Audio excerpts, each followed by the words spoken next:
Okay. All right. So I'm just going to start. So you can all see my screen okay, I presume? Yeah. Yes, Cool. thanks, Kelly. Cool. All right. So yeah, thanks a lot for coming today. Basically, this is what we've now, as you know, in the diary, we've now got monthly meetings for the update, just because things are all kind of happening quite quickly. And today we really want to focus on the plan for this paper, and making sure that you're all happy with the plan and for the figures and things like that. So that's the aim of today's meeting. So we've got about 15 to 20 minutes of just presenting it all to you. Obviously, I'll be as quick as I can, and then yeah, take comments, feedback, very welcome. Oh, and we are recording so that the people who aren't here can catch up afterwards. So the agenda, like I say, just going over the paper outline, the new roadmap idea, and target journal, because obviously that's pretty important with refining the messaging and the sort of tone of it, and then the timeline of how it's all going to happen. So yes, this is my idea for, and I think Charles quite likes this as well, the idea evolution, not revolution. So, as a strap line, if you like, for this paper, um, the idea that we're not going for a revolution, like a technological revolution here. We're looking at evolving the system. So the overall messaging being, it's evolution, not revolution. The second bit, so a systems-based roadmap for reducing pharmaceutical pollution from UK healthcare, that obviously might change a little bit as we go forward, but that's the kind of, the evolution, not revolution. That's the bit I'd like your feedback on. And then for the introduction to the paper, this is sort of how I propose to sort of set the scene, if you like, frame the problem. So we need to achieve environmentally sustainable pharmaceutical usage, and there's different components of this, which, the planetary health boundaries. So carbon, water usage, which I mean freshwater usage largely, and plastics. These are already largely being addressed. They're quite a lot easier to monitor and manage, measure. Other chemical pollution is starting to be addressed as well, but pharmaceutical pollution is still fairly overlooked. That's sort of setting the scene. Technological solutions are limited. Use of pharmaceuticals is deep rooted in our society. So sort of, talking about the complexity of the issue. No. And talk about how there's lots of uncertainty and poor data availability on the levels and the risks of pharmaceutical pollution. And then because it has such huge human and economic benefits, there's many competing interests across society. So sort of setting this scene, and then sort of saying, how do we therefore find pragmatic solutions? Is someone trying to?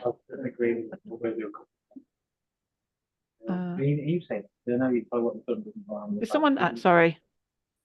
Oh, can everybody else hear somebody talking? Yes, Kelly. Stuart, I've just muted Stuart. There we go. Sorry, Stuart. I just was making sure nobody was asking me a question. All right. So yeah, this is the sort of how do we find the pragmatic solutions given this complex sort of situation. And then to accompany this introduction, there'll be a figure, and this figure will be an overview of the human, economic, and environmental benefits, costs, and risks of usage in the UK in healthcare.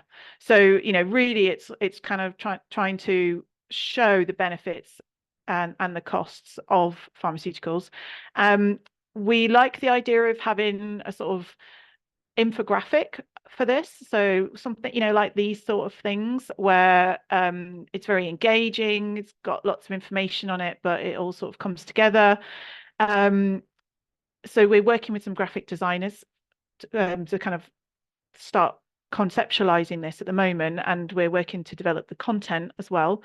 And the idea is that, as was brought up in the last meeting, we need to make sure we really show the overarching issue of social justice or injustice across the whole thing as well. And just to also say, we talked in the last meeting about how ideally we would dig out some data on pharmaceutical usage in the UK across different sectors, or so just data to illustrate the problem. And this is proven to be very challenging. I guess that's why nobody's really doing it. So we think we're actually probably going to have to have a project based on trying to dig out the data. So we're not going to have that data, but we'll obviously bring out as much as we've got from the literature. So that's the first sort of introduction and the figure introducing the challenge. And then we'll talk about the methods. So obviously developing the consortium, working groups, the iceberg model. And as part of this, what we've been doing is, so we'll show this systems map, which probably won't be a main figure, it'll be in the supplementary figures. And essentially, this is just to sort of simplify the system. So simplifying it to show we have the upstream drivers, which are commercial, economic, political, ecological, social, cultural, and these influence supply, use, and waste. And these influence all aspects pretty much of this. It's not like they only influence the first step of this chain, they influence everything. And then, of course, supply and use both generate waste, and these all sort of have impacts which then feed back into the drivers. But what the difference between this and the previous systems map is, the aim of this, first of all, is to sort of simplify the system into separate areas, which will help to explain the next stage. But also, each of these nodes in this are processes. So I can't even read it and I can't remember them fully, but this one, for example, is drug discovery and design, I think, and then I don't know, patenting, licensing comes in, so it's the nodes are processes, and this will be interactive, so that when you hover over the nodes, you'll get information about, say, licensing in the UK context. So it'll talk about who the regulator is and the process of the licensing. So it'll only be a few sentences, but the idea is, by understanding these structures that are across, and you'll see I'm using this language because it ties in with the whole thing. These are the structures that we are going to sort of say need optimizing. But yeah, it brings people up to speed so that people who work in waste will be able to understand more about how usage works in the UK, for example. So that's the sort of, I call it a systems map, is kind of a process map as well. And then so then onto results. So what I've done is, through our working group workshops, we've been coming up with these summary statements for each of the working groups. So we have the 5 working groups, and we have these 3 layers of the iceberg model, and we've been coming up with these summary statements. These aren't the finished versions yet. This is just to kind of show you where we're going with this. And I think, if you remember, I've been talking about this idea of having this pharmaceutical sustainability pillars model, and trying to fit all the leverage points into this. And actually, after the last meeting, where the number of times we talked about whether to use minimize, optimize, mitigate, all the different words, I've actually sort of semi-scrapped this now. And again, because of the feedback from last time, which was really useful. And so this is the situational analysis that we've done. And what I propose now is that we have leverage point categories for each of these layers. So for the structures, the leverage point sort of overarching category is optimize. So optimize societal structures to support sustainable pharmaceutical supply, use, and waste. For the goals, the overarching category is transform. So transform strategies across all sectors by integrating goals to mitigate the environmental impacts of pharmaceutical pollution. And then for the mindset, the overall one is evolve. So evolve societal culture and mindsets to favour system-wide change. This is going to come up bigger on the screen later, so you'll be able to read it properly. Okay, so, and then for this situational analysis, we have, rather than showing this as a table, which is a bit boring, we want to show it again as an infographic. So this is the sort of structure of the infographic that we propose, and we're very well, feedback's very welcome, and we're also talking to the graphic designers who might come up with something much better than this. This is just our version. So if you imagine that there's 5 different working groups and different colours, the structures is the sort of central ring. So we would talk these sort of things here.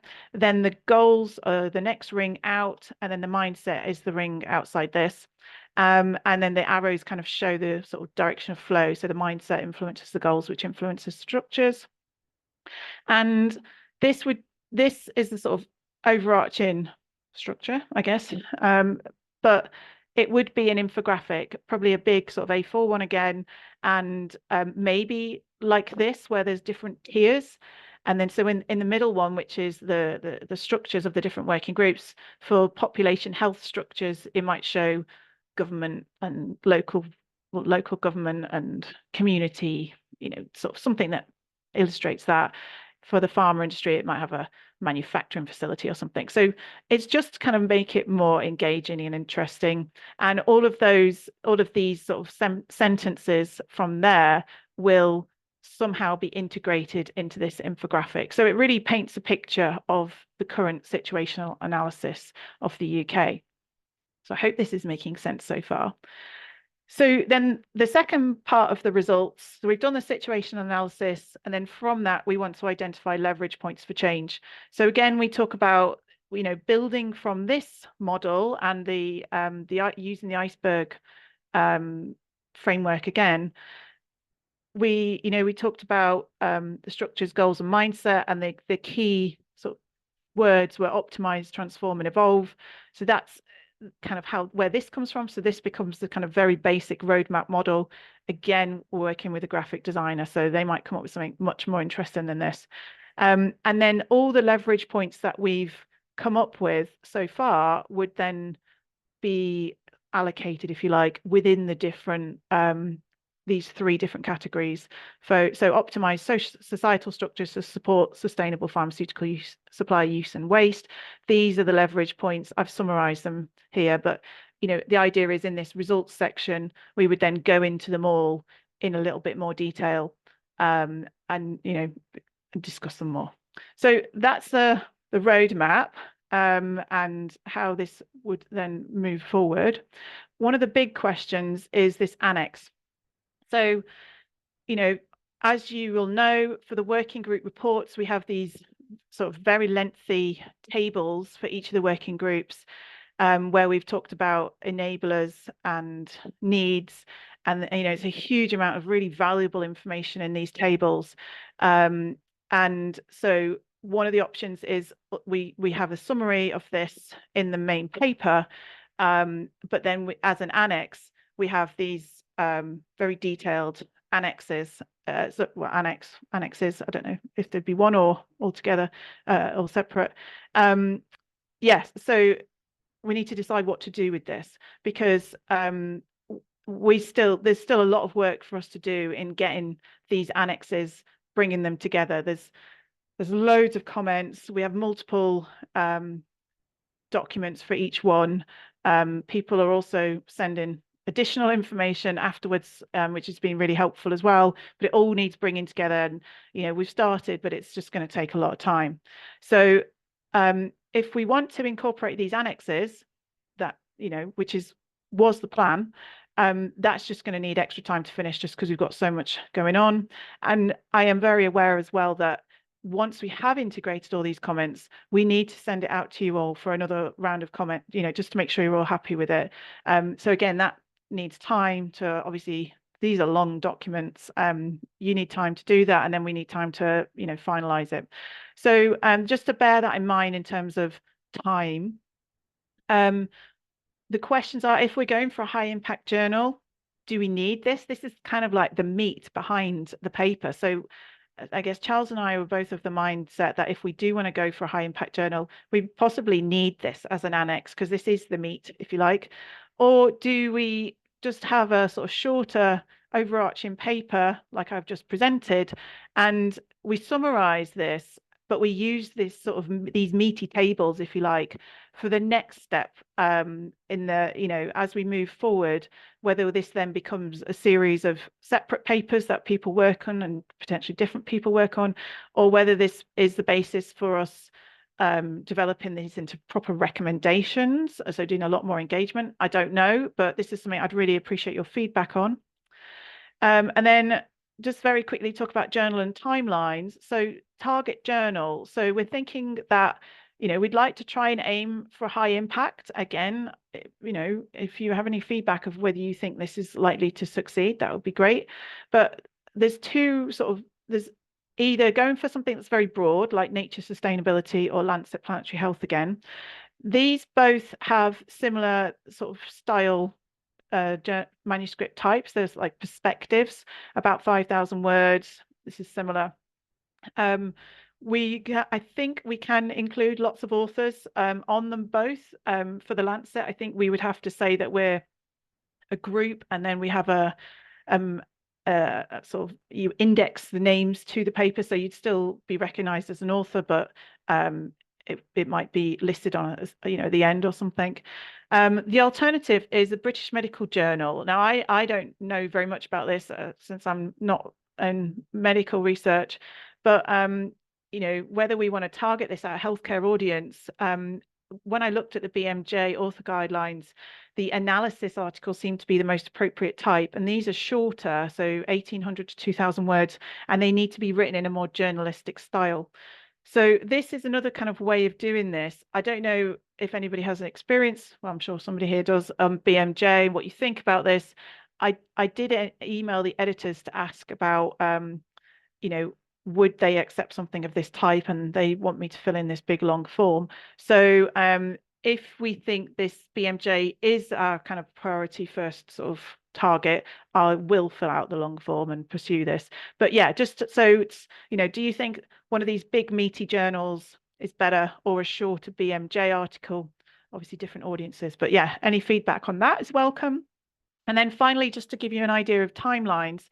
So at the end of June, we are going to Parliament in London for Evidence Week, where we sort of present. We're going to take, so the aim is that we get all our figures drafted and as pretty as possible by this point, because we'll have a stand and we'll have these figures showing on the stand, and then we can present them to policymakers and talk about what we've done, and the workshop and the roadmap plan and everything. So we've got Evidence Week, and in the same week we're going to have a policy workshop, and we're organising this with Baroness Natalie Bennett, who is in the House of Lords. She's already, I know a few of you on the call have already worked with her. Jules has organised a workshop with her on this topic before. She's a real advocate of this. So that's going to happen in that week as well. And then we're also thinking about, in this time, maybe the week after, holding a stakeholder workshop. This will be an online workshop. We have quite a substantial list of really key people that want to join the consortium, and at the minute we're sort of saying we don't have capacity, so we're thinking of holding an online workshop to invite people to come and engage with what we're doing. So yeah, so that's the plan. So current funding ends at the end of July. We are hopeful that we're going to get further funding, but depending on how things go, we don't know if it's going to follow on immediately, or whether that we might lie low a little bit for a few months until it starts later in the year. We have to wait and see for that. But so our priorities till the end of June are getting the introduction, the methods, and the figures ready, because that's what we're going to be presenting at these workshops. Obviously, we also have a lot of other stuff going on in the background, sorting out funding, membership, sort of planning for the next stage. So yeah, it's not all going to be completely finished by June and July, but the aim is to have a very good draft of the figures at the very least, and then have the introduction and methods written and hopefully sent to you all for comments.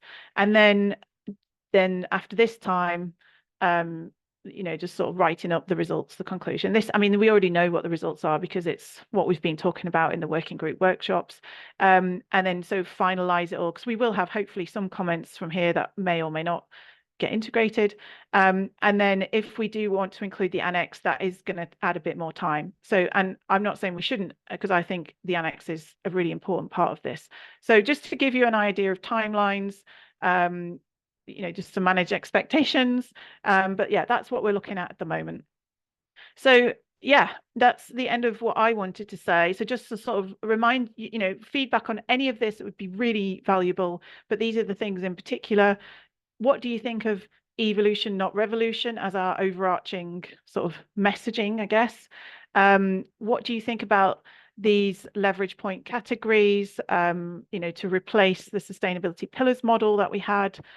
What do you think about this idea of a roadmap, with the 3 categories? I guess that's linked to the previous one, target journal, and what do we do about the annex? So yes, any feedback on that would be, massively appreciated. And then that's the end of the slide, but I'm going to see if I can still see you. Yeah, so does anybody have any comments while I try and see if I can see your faces at the same time?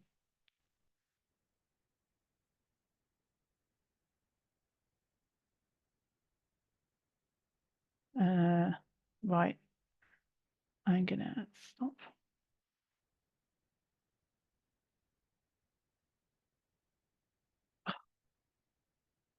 Right, I'm gonna stop sharing because I can't actually see. But Matt had prepared a Canva of that final slide. Would you mind just putting that in the chat, Matt? Is that okay?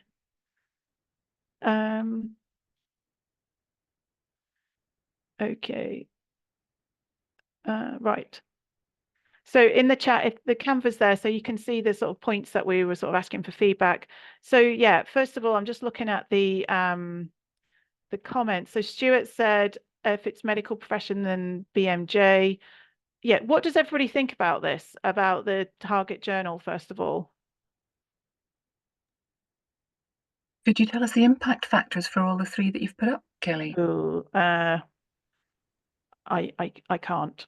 They're all high. Yeah, they're all high. I think BMG is high, and nature sustainability, they're all high basically. I think BMG might be the highest of those, but they're all high. Yeah, once you get over a threshold, it doesn't matter what they are, exactly. Probably, really.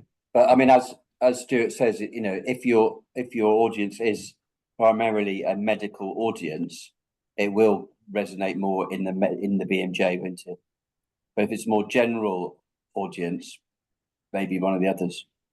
Yeah, I mean, I guess that's what we're thinking. I think the healthcare audience is our target, but to start with, at least. But Matthew Wade. Yeah, well, obviously the healthcare is a priority audience, but I think this will have value wider. And so, because there's elements of there which we have interest to other groups that I know of. So yes, you could focus on BMJ. I mean, I look at BMJ articles even though it's not my area. But I'm not against also going into something like nature sustainability or one of the nature journals, which would be get read by a wider group. Yeah, thanks, Matt. You did mention something about possibly other publications spinning off, or was that just a side thought? Well, that's all funding dependent for the next stage. But yeah, I mean, at the last meeting, somebody suggested that this is the overarching, overview, and that because we have such a huge, really valuable information in these tables.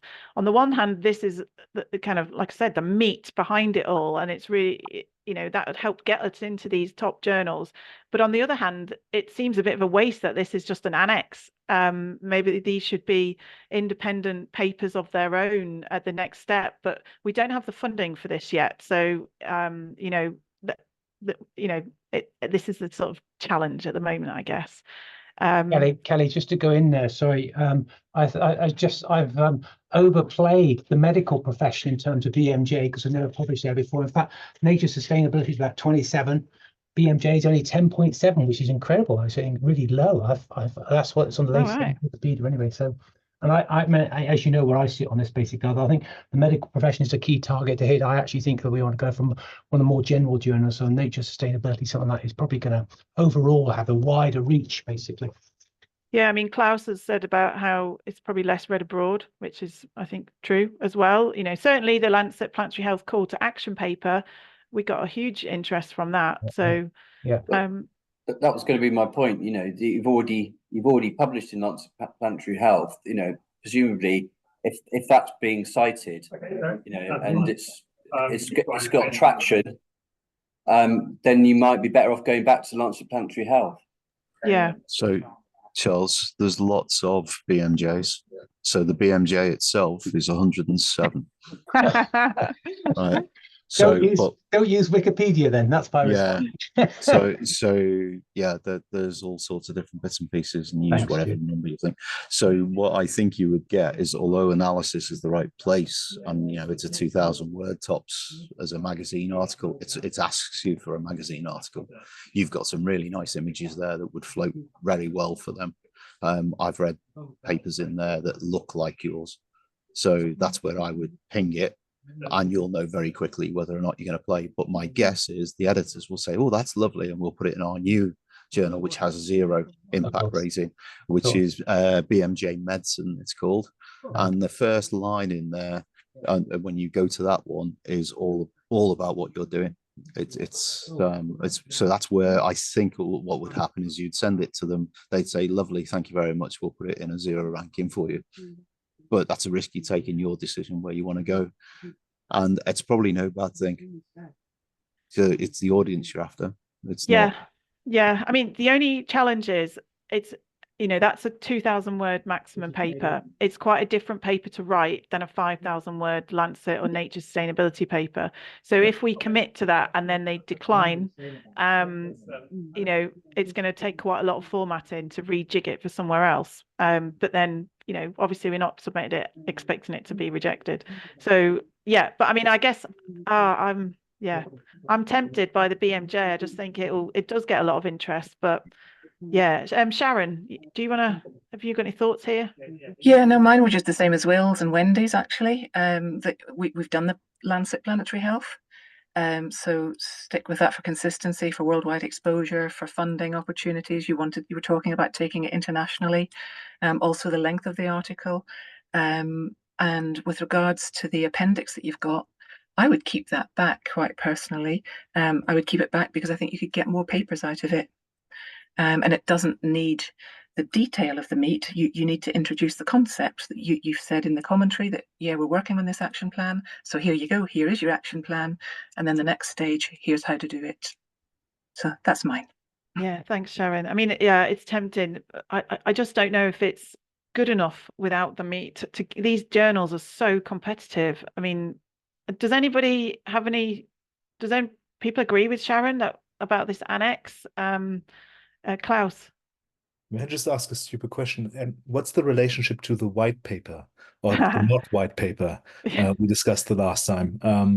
I mean, if you've got that coming out as a policy report where you can put in more figures and more meat, then you could have a peer-reviewed Lancet article that highlights that paper at the same time. So you've got these 2 publications coming out together, which would get you around it. I mean, I think given the funding situation, it's probably a wise idea not to delay too much, getting the information out there. I think it's going to help you for your next funding step to get as much of it out as quickly as possible, probably for funding applications moving forward. Yeah, thanks, Klaus. And that is true. We do need to get this out as soon as possible. And if we do want to include the annex, properly include it, that is going to take quite a lot more time,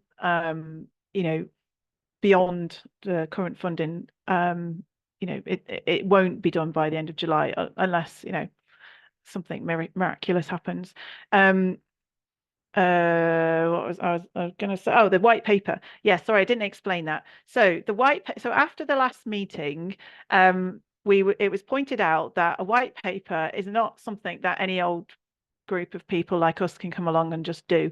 That actually this is a government that has to do it themselves, or policymakers.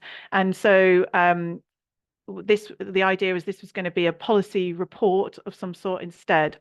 Now, for Evidence Week, we're working with a group called Sense About Science, who run Evidence Week in Parliament, and they are helping us prepare a policy brief. This is part of the Evidence Week package that we sign up to, and that's a 2-page policy brief. I mean, it's quite boring. It's very, they have a format, and I'm waiting to find out if we can adapt this.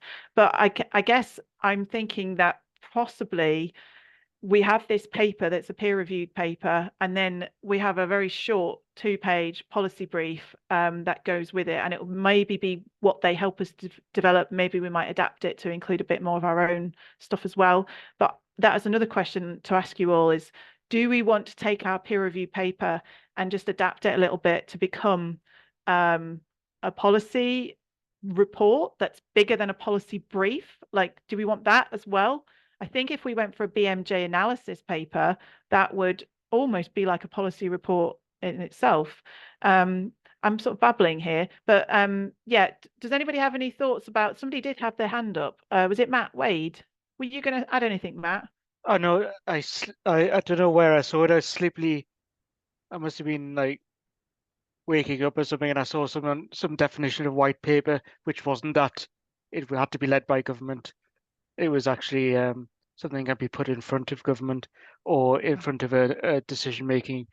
You know, I wish I could find it now. It was. I think it depends where you are, geographically as well, because I'm part of a group that come out of Canada, US, are doing a white paper, and they're generally academics. Okay. Yeah, Yeah. thanks, Matt. Yeah, I mean, we had Fiona, who in the last meeting, who's done a lot of work. Well, she used to work as a policymaker, and yeah, she sort of confirmed, as did Jules, I think, that we can't call it a white paper. So, but yeah, I guess the question is, what, you know, is a 2-page policy brief enough of this, or do we want to write something that's more of a report? Yeah, anybody thoughts? Depends what we're going to use it for, Kelly. It's all about in terms of who's the directorate, who you're trying to, if you're trying to convince ministers or bodies like that, you don't want to make more than 2 pages. They won't read more than 2 pages. Again, in part, depends on the purpose. I mean, the paper's going to catch the major entities and elements in relation to what's been done, and it's a question in terms of what you want to do with the briefing, I suppose. Yeah, I guess my feeling is that if we've got a paper and we have a 2-page policy briefing, and we can adapt the one that we prepare with the group, Sense About Science, I think that's probably sufficient. But okay, so just going back to the, I see some people nodding there. Just going back to the journal then, I know this is, going on and on. What's the consensus then? Do we think a short BMJ target journalistic style paper, or a Lancet Nature one? Bearing in mind, if we have the Lancet Nature one, do we need that annex to go in it? Because that is obviously quite a lot more work if we do. And that's fine. It's just time.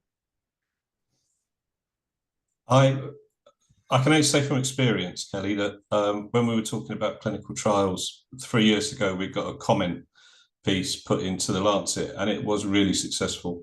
Here we are 3 years later in the middle of a huge collaborative project on the back of that. So I've got good experience of the Lancet. It wasn't Lancet Planetary Health, it was just the Lancet.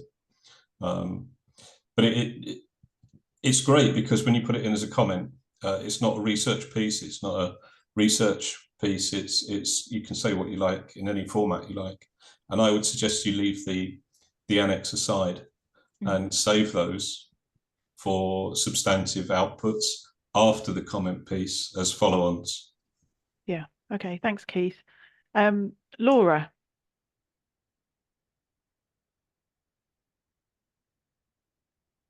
You're on mute, Laura, if you're talking. Sorry, can't talk. All right. Oh, she's going to log back in again. All right. Yeah, I mean, what do people think? Do we think that this is strong enough to get into the Lancet Planetary Health without the annex? I mean, it might be that I start working on it and I have enough time and it all comes together. It's just there's so much to it. Yeah, do we think this is strong enough without the annex? We can give it a go, and if they say they want it, then we provide it, I guess. But Keith, were you going to say something?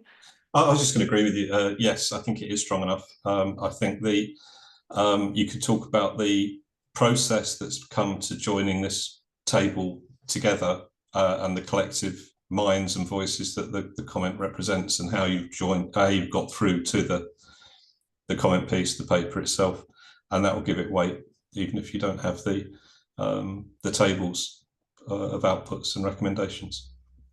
Yeah, thanks, Keith. And Stuart's saying, who do we want to reach? Yeah, I mean, I guess it's a key point. What do we want to gain from this? You know, I guess we want the funding for the next step. We want reputation to help build the next step. So we want a wide reach. We want people to take the message that this is a evolution, not revolution. Oh, and I would appreciate any feedback on that, like whether you like that or not. Klaus. I like the title. I think it's very nice. Oh, good. I mean, to play the devil's advocate, if you have a substantive piece of research coming out in one of the top journals, one of the other strategies you could pursue is to then pitch a media article to a major newspaper and have that article taken out if you market it as an exclusive. We've done that with the Financial Times and The Economist, and that's really effective. So rather than, you know, doing the kind of classic, I write everything myself, you essentially toss a bone to an interested journalist who then gets the credit, you know, for your research, so to speak, by pointing towards that. But it's a good way of having a kind of multi-pronged way, you know, of gathering that attention, and you come across as very serious and professional. So rather than you writing this comment, you're the scientist, right? So then other journalists might come back to you and ask you about that. It's just a very different strategy of approaching this. I think it's, at the end of the day, the question is that Stuart's been asking, who's your audience? If it's a UK focus and you want to follow up on your parliamentary engagement, I think that could be quite attractive for lots of people. If you're going for a broad international audience, having a commentary and then following up with a substantive piece is also perfectly fine. Yeah, thanks, Klaus. And do you know what? Actually, we've got a BBC journalist who helped us a bit with the video on the website.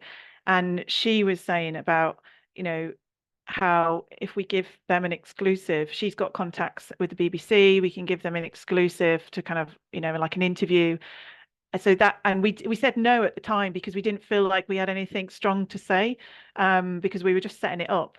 But whether now, if we've got this report coming out, this is something that we can, yeah. So I quite like that. Charles, what do you think? Yeah, Kelly, the only issue here is in terms of a commentary is very different to an in-depth paper. And though I hear Keith's point in terms of, you know, it can have the sort of impact that you want in terms of getting out arguments and getting a reaction that you want. If you want to publish something in a top journal, for example, like the full paper, the full works that's done here, sometimes doing a commentary can offside you in the sense that normally it's the case you publish the full paper and then you produce a commentary, or as you say, you have follow-ups in terms of, you know, commentaries in other high-ranking sort of journals. So that tends to be we've operated more basically. So my only concern about doing the commentary first is that if you then want to publish the full article in other journals, actually they're sort of like the novelty element is actually is taken off that. So that's something you need to consider, I suppose.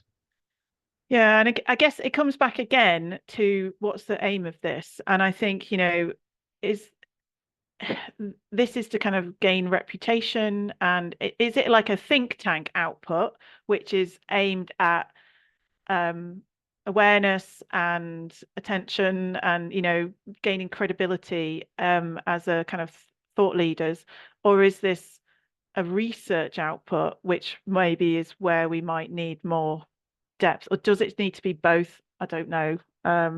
Yeah. But Kelly, it comes again to, you know, what's the audience, what's the purpose, and what are the major drivers? And of course, the problem is here there are a number of drivers here, and one of the key drivers, of course, is to help facilitate further research funding. And to some extent, certainly if you're looking down in the academic sort of sectors or circles or people funding that, then actually a full paper would give you more credence and credibility, I would suggest. But equally, if you're just trying to get there as quickly as you can to influence the broader audience as possible in terms of policymakers, then arguably Keith's point is right in terms of getting a commentary out of it. So again, it's in terms of balancing what the priorities are here, really, in terms of, you know, the immediate term versus the medium to longer term. Yeah. Yeah. Okay. Thanks, Charles. Laura did write, does anyone know the editor of the Lancet, and can you propose a Lancet commission on this topic? The Lancet Planetary Health editor, when I emailed him last time before the call to the call to action paper we published last time. They were super keen on this, and I think we have to contact them in advance if we want to submit a perspectives piece. So I would email them and get that, hopefully get that nod. In terms of a Lancet commission, which I think means a series of papers, is that right? A Lancet commission, or is that where they commission you to do one? Yeah, Stuart's nodding. I mean, is this the right sort of thing for a Lancet commission then? Laura obviously thinks it is. Would this be appropriate? It is, but they would also want to invite extra people to your party. So the commission actually do their own research about who's influential in the field and then invite those to join that wider piece. Okay. So maybe that's the next step. Yeah, I mean, that's more the thing. When you're doing those, you're trying to influence the UN or the WHO. What you're trying to do and what your focus really at the moment is about UK government and UK post-Brexit being able to independently change things. And so if you can show the UK it works and things happen, then the rest of the world will follow and you will have that impact wider. It's about biting off the pieces that you can do on there. The other thing you could do is, as you've already said, you can contact one of these editors and discuss it with them and see what they think about it. I'm not convinced that I would go anywhere other than the BMJ and start a conversation there to see what they think. I think that it's novel enough for them and that audience. While I'm still talking, and I'll shut up in a second, is that what about doing both? Okay, it's going to increase the workload and all the rest of it, but you'll need to do quite a lot of the substantial piece before you can write 2,000 words. It's people laugh and say it's harder to write the 2,000 than the 5,000. If you had those two in parallel, is the team big enough to be able to manage that? I guess no is the short answer at the moment. The team's not big enough because it's me and Matt and Charles, and we're part-time. So 90% of articles get rejected. Yeah, there's 18 on this call at the moment. Yeah, if we all put an hour in each, we're probably a long way towards that 2,000 words. Yeah, I mean, I guess I agree with you. I think that I think the content, I think writing a 2,000 word journalistic style article, is harder than a 5,000 word research article in some ways. I think the journalistic one particularly has to be written. I think from my experience of writing these things, it's easier for one person to kind of pull it all together. But I guess your point is right that I think the big thing is this annex, because I'm going to be doing the same for either, developing the figures. It's just whether the annex is involved. So if it's not, then we could do both. Thanks, Stuart. Wendy. Well, you sort of need to know whether or not you've got more funding to make the decision, don't you? That's the bottom line, really. Because if you knew, then you could decide, you could do your substantial paper first, and probably everybody thinks that's probably, in the ideal world, that would be better than the commentary, don't they? But is there any chance that you will know before this current fund? No. Well, yeah, it's we're exploring options. We have to apply for funding. You don't know if you're going to get it or not. It's I'm pretty sure we will get funding. It's just when, it might not come from August onwards. It might, be delayed. So, I mean, so if you're saying that you're going to need to do the annex anyway as part of a shorter paper, a commentary, then maybe that's the way to go, is to bash on with that, and you then near the time decide how, what you want to submit, or does that have to be, decision had to be made now sooner rather than later? Yeah, I think the timeframes are short, and we also, I think the figures are going to have to be similar, because we've got funding to create these figures, and they're going to cost quite a lot of money, and we need to get them as finalized as possible before the policy workshops and the evidence week. So yeah, I think it's a catch-22 situation, because the sooner we get the these outputs out, the sooner we're in a stronger position to get the funding and to expand it all. But in an ideal world, we would do a proper job and a thorough, or I say proper job, we can do a proper job, just not as thorough. So yeah. Oh, Jules, if our target audience are MPs, might be worth using the format. Okay, 20 to 30 pages. Yeah, Okay. and they'll provide funding for you to do that. So this is the post fellowship I mentioned in the email. Ah, okay. Which would be a nice way of tiding you over. So this could be 2 or 3 months from the House of Commons Library Service. Yeah. For you, where you get actually posted to Westminster, and you also get presented to MPs. Some of this, it's quite a nice route. Another thing to go for could be the CSO, Angela McLean. They've announced areas of interest where they're interested in funding specific researchers to input on certain things. So that's just building on what Jules was saying there. That's a really nice way of getting a policy paper out. What's the CSO? If you're not sure about the funding, and in an ideal world, you never really know what the news cycle is going to bring in the next 2 or 3 or 4 or 5 months. Wouldn't it then make most sense to just do a really nice paper with all of the proper figures that will have longevity at the same time? And in many ways, perhaps not to over strategize this, but to really just show the quality of the research and the quality of the group that you've got, and to see what people make of that when it's out. I mean, just given all of the insecurities. So front load now most of this work. And I mean, there's so much meat in the annexes that each one of them will probably generate 2 or 3 further research papers going forward. But rather than strategizing and holding back too much now, use the funding, use the time you have to get something up with the utmost quality.